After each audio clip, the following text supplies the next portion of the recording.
Hey there, Sharon Horne-Ellstrom here. Let's talk about the number one money secret to supersize your business fast.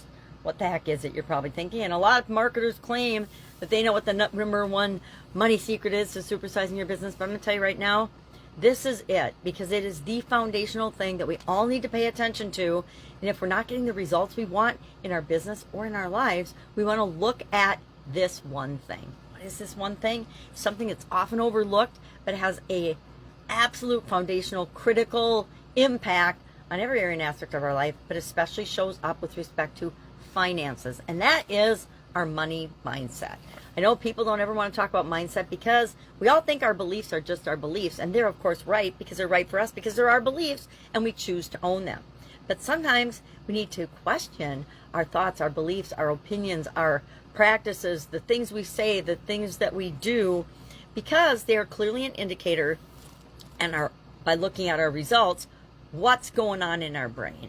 Other people can see it if they look, but it's harder often for us to see it. So we want to make sure that we're consciously taking a little audit of our money mindset, our financial mindset, based on the results we're getting. If we're not getting the results we want, if we're getting the results we want, keep doing it, keep thinking the things that you're thinking and doing, and choices and decisions you're making. But if you're not getting the absolute results you want and desire, if you're not on track to get your goals this year, take a good look at your company's and your organization's overall money mindset. And you'll find it varies from person to person and department to department.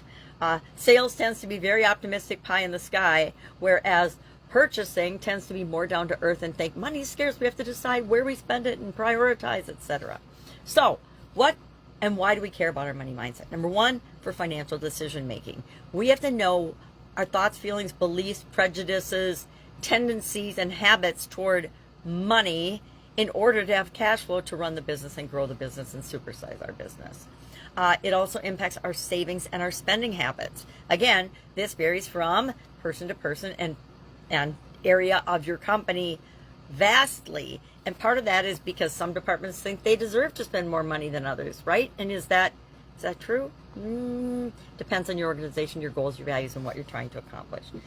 So saving and spending habits. Long-term financial success is totally impacted by our money mindset and our organizational money mindset. Because guess what? Just like we personally have money mindset, thoughts, beliefs, feelings, and things that show up, the cumulative money mindsets of everyone who's helping us build and grow and supersize our business impact how fast and how we grow that business. And then the final thing to keep in mind with whatever our money mindset is the impact it has on stress and financial anxiety. And what bigger impact, I suppose there are other bigger impacts depending on the different stage of our life that we're in, but finances often has just this underlying current of stress and anxiety related to it, depending on your money mindset. So what are different elements of a money mindset that we want to take into consideration today? Number one, scarcity versus abundance mindset. You probably have read about this, you've probably heard about this, you probably know about this firsthand. I know I do. I know that times in my life when I have flipped over the line from an abundance mentality and mindset to a scarcity mentality and mindset, the impact that it's had on my life, but especially on my finances. Number two, fixed versus growth mindset. I have a growth mindset, so I think everybody on the planet should have one, right? But they absolutely positively don't. If you've ever heard anybody say to you, that's just the way I am, that is a clear indication that they have a totally fixed mindset. On the other hand, if somebody says, I don't know, but I'm going to figure it out, or I've never done this before, but I know I can do it, that person has a, I'm learning, I'm going to figure it out, I am capable, I've figured out hard things in the past, I can figure them out now.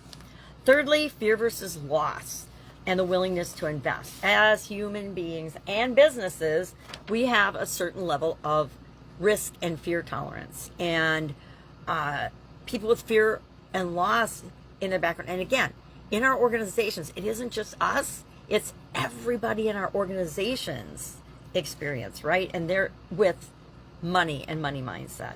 And then finally, emotional versus logical decision making. Now, in our organizations and in our businesses, we tend to put forth our decision making as if it's logical. But guess what? in our organizations, just like in our personal lives, our decisions are based on emotions and how we think that decision, the outcome of that is going to make us feel. Absolutely, positively. And you can look it up scientifically. I'm not going to argue it with anybody. I'm just saying we are wired to be emotional feeling beings first, and then living our life based on the decisions that we logically make second. It's why we buy based on emotion, and then we justify it with reasons, right? These are all the reasons I bought this. It was 10% off today, and it's expiring tonight at midnight. I have to get it now.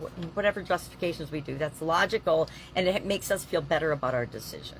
So how do we cultivate a money mindset? Let's jump to that quickly and then sign off. Number one, practice gratitude and other high vibration, high energy, positive things, because that will impact your mindset and your money mindset too. Educate yourself financially. The more we know, the more confident we are in our decisions. If you don't know, I'll give you an example. I don't know anything about crypto, so I just stay away from it. I'm not going to participate in it. And if I choose to someday, what's the first thing I'm going to do? I'm going to research it and learn about it before I ever invest anything in crypto. I have a growth mindset, but that's not an area I choose to grow in right now.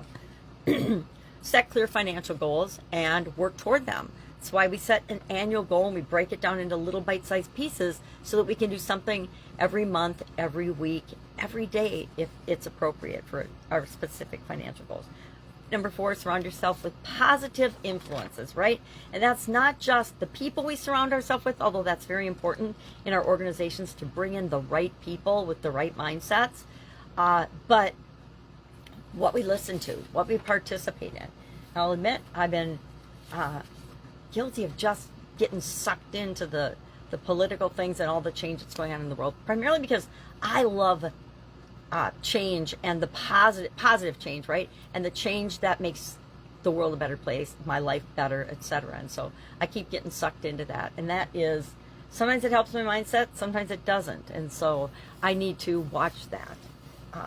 And that affects my money mindset too. If I'm distracted, that affects my money mind, or that affects my ability to make money, my thoughts about money.